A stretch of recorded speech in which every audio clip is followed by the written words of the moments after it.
Hello everyone, I am Janil Patel of class 11th A. I am here to give some information about cyber awareness. So let's begin with very first topic, two-step authentication.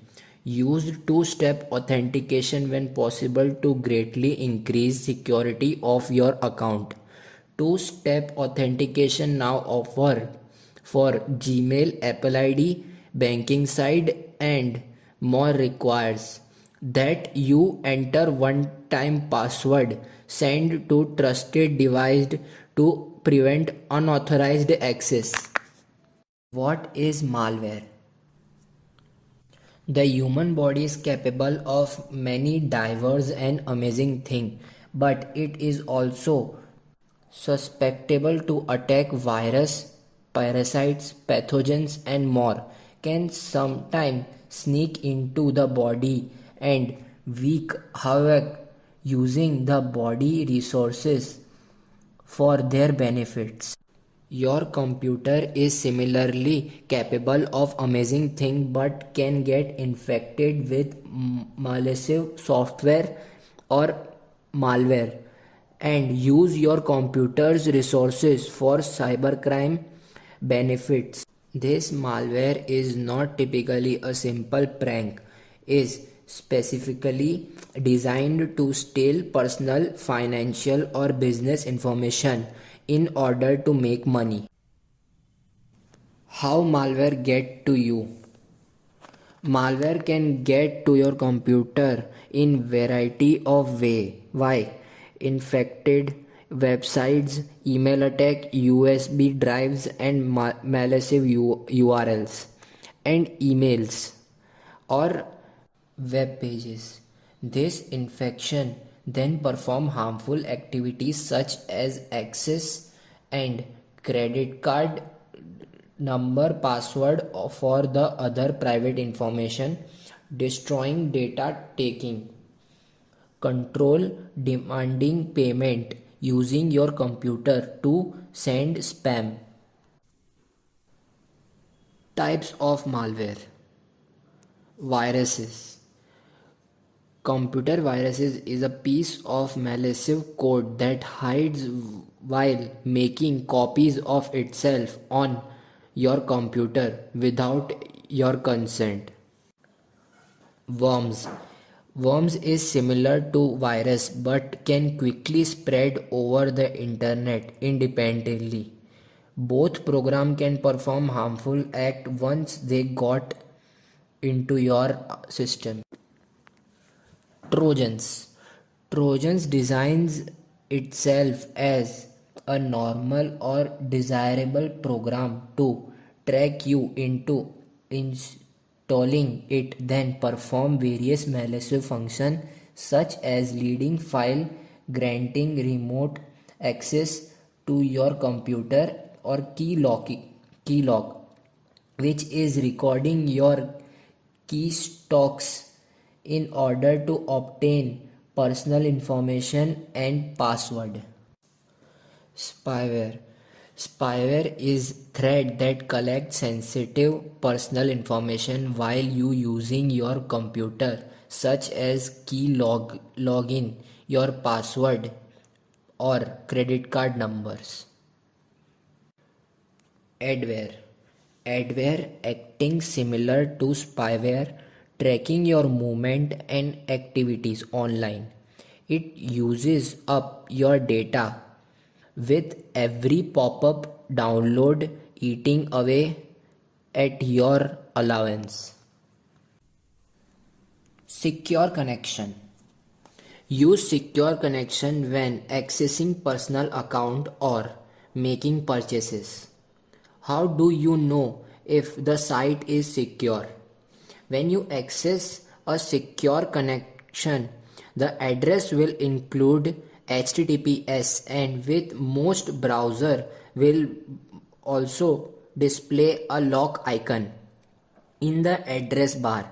Using secure and trusted connection will scramble any information you send, so it can only be unscrambled when it arrives at its destination site. If you click on the lock, you can also see the website certificate. Make sure it matches the address in your address bar, and then it is signed by the trusted authority. Identity verification. Identity verification ensures that there is a real person behind a process and prove that they are who they claim to be. This prevents anyone from carrying out a process on other people's benefit without authorization, creating false identity or committing fraud. Public Wi-Fi. Be cautious when using public Wi-Fi. Avoid connecting to network you don't know. When connecting to public Wi-Fi, avoid online banking, financial transaction, or submitting other information so you can have more secure online experience. Strong password. Let's see a short animated video how we can make strong password.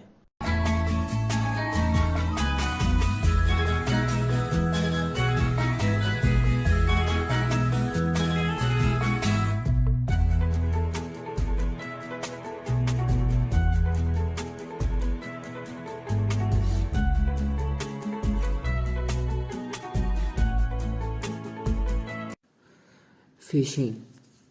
Successfully posting as someone else in the real world is different and quite uncommon, but online, where an anonymity is easy, impersonation occurs all the time. Criminals send millions of emails every day in which they pretend to be legitimate company or government agent.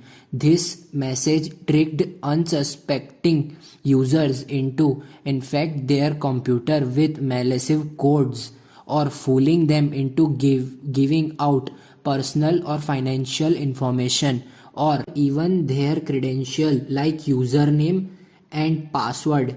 You can reduce your risk from phishing attacks and better protect your identity, bank accounts, and contacts by following these steps. Click the URL of link in an email before clicking on the link. Are not allow what they see even if the text look legitimate. The actual site of to which it link may be malicious. Verify links by clicking out the actual web address or URL before clicking to do this. However, over the link for a moment without clicking until a box appear showing the actual link. If it is different from the text or looking suspicious, do not click on it. Better yet, go directly to the website of the organization that supposedly sent the message by googling it or trying it into the address bar. You can also call the institution to verify that the email is from them. Similarly, avoid open attachments to email that look suspicious. Keep personal information out of email because email and online conversation can never be considered truly private. Ever personal information such as credential, account number, and identification number out of emails and other correspondence. A legitimate company will never ask for this information by email.